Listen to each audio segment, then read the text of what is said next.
Bom, pessoal, então para completar esse assunto, na verdade continuar esse assunto que nós estamos vendo, né, de química, vamos falar um pouco sobre substâncias. A ideia de hoje é diferenciar, né, relembrar o conceito de substâncias e diferenciar esses dois grupos de substâncias, substâncias simples e compostas. O que nós chamamos de substância, essa palavra substância significa uma delimitação que nós chamamos de delimitação qualitativa do conceito de matéria. Matéria é tudo aquilo que tem massa e ocupa lugar no espaço. Então, como tem muitas coisas que podem ser chamadas de matéria, nós podemos diferenciar essa matéria, né, utilizando conceitos acessórios, conceitos auxiliares. Entre os conceitos auxiliares que nós utilizamos, existe de substância. Os mais importantes são de corpo e substância. A substância, ela é a diferenciação dos tipos de matéria. Então, de acordo com as características, as propriedades específicas que uma matéria pode ter, nós observamos essas características e determinamos tipos de matéria. Cada tipo de matéria desse é chamado de substância. Então, quando a gente fala de alguma substância em específico, por exemplo, a água, a gente está falando de um tipo de matéria que tem suas determinadas características específicas, propriedades específicas, que são diferentes de outros tipos de matéria, ou seja, de outras substâncias. Então, a substância, ela vai ser uma forma de identificar matérias que tenham a mesma característica. Nós não entramos na ideia de porção, de quantidade, e sim de qualidade, né, das características que ela tem.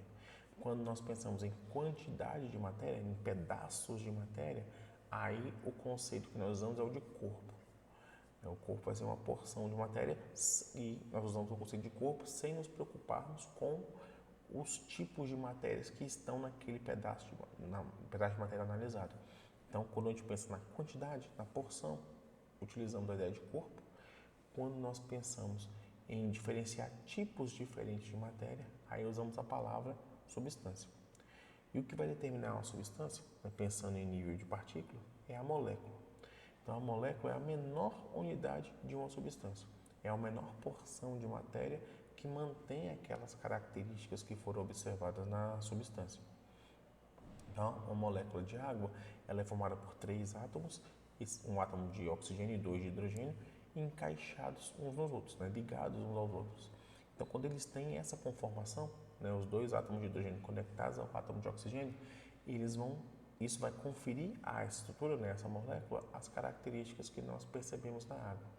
Se for retirado algum átomo dessa molécula ou for inserido algum outro átomo, as propriedades da matéria vão mudar. Então, você produz uma nova substância, né, que gerou uma molécula nova.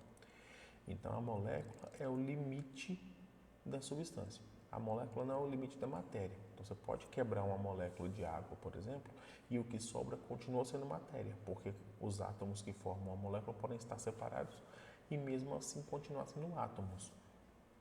Né?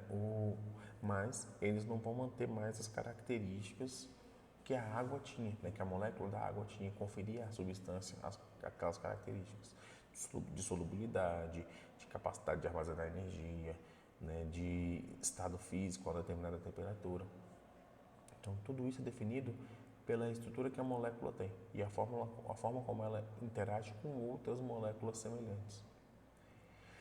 E aí, quando a gente pensa na molécula de uma substância, é que nós conseguimos diferenciar os tipos de substâncias existentes.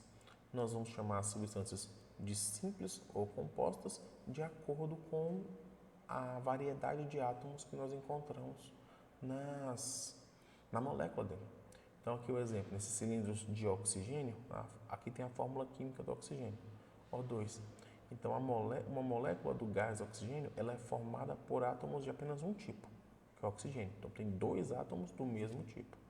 Então, isso caracteriza uma substância simples. A molécula da água, aqui nesse garrafão de água destilada, a molécula é H2O. Então, significa que ela tem, numa molécula de água, existem átomos de 2 tipos, tem de hidrogênio e de oxigênio. Portanto, a água vai ser uma substância composta. porque a molécula dela é formada por mais de um tipo diferente de átomos, né? De átomos de mais de um tipo de elemento, melhor dizendo. Né? Aí só para reforçar o que eu tinha comentado com vocês, né, comentei agora há pouco, substâncias simples terão moléculas formadas por átomos de apenas um elemento. E aí a quantidade de átomos de cada elemento vai depender da substância. Né? O gás oxigênio é formado por 2 átomos do elemento oxigênio. O gás ozônio, aquele da camada de ozônio, também é formado por átomos de oxigênio, mas no caso são 3 átomos de oxigênio ligados entre si. O gás hidrogênio é formado por 2 átomos de hidrogênio. Mas não precisa ser sempre 2, 3, né? O número pode variar. Existem substâncias formadas por átomos soltos, né, que não se combinam por moléculas, como nos gases nobres, tipo o hélio, que vai ser um átomo só, a partícula dele, não vai ser uma molécula. E você também tem materiais, substâncias puras, substâncias simples, formadas por mais do que 2, mais do que 3 elementos. No caso do enxofre, aqui, né, dos cristais de enxofre, eles são formados por moléculas que têm 8 átomos de enxofre ligados entre si. Quando a gente pensa no diamante, no grafite, eles são feitos de carbono, mas às vezes tem milhares, milhões, muito mais do que isso, né? Uma combinação absurda. Né? Num pedacinho de diamante, você vai ter ali trilhões de átomos de carbono encaixados uns nos outros, formando uma estrutura só.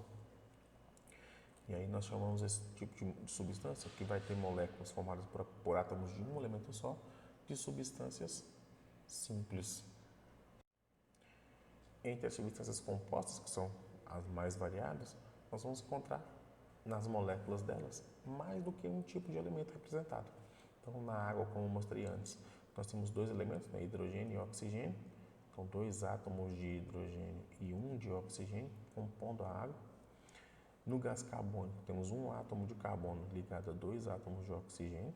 Então, esse doisinho aqui, depois esse doisinho, né, é o índice. Ele representa a quantidade de átomos desse elemento que está próximo a ele, que está logo antes dele. Então, que são 2 átomos de hidrogênio, aqui 2 átomos de oxigênio ligados a 1 só de carbono, se não aparecer o número, um só. Aqui é a molécula do ácido sulfúrico. Nós vamos ter 3 elementos representados, né? Hidrogênio, enxofre e oxigênio, nessa quantidade, né? 2 de hidrogênio, 1 de enxofre e 4 de oxigênio.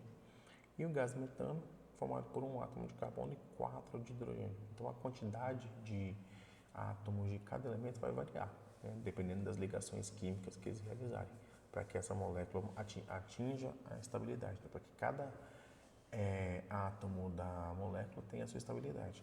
Aí vai fazer aqueles tipos de ligações que nós já tínhamos comentado, né? Ligação iônica, covalente, né? Vai depender muito da combinação. Tá? Então, era isso, pessoal, né? Acho que com isso a gente consegue diferenciar os tipos de substâncias. Espero que esse vídeo seja útil para vocês realizarem as tarefas da semana. Qualquer coisa, não deixe de deixar as perguntas lá nos comentários na tarefa ou mesmo no comentário do vídeo. Muito obrigado pela atenção de vocês e até a próxima.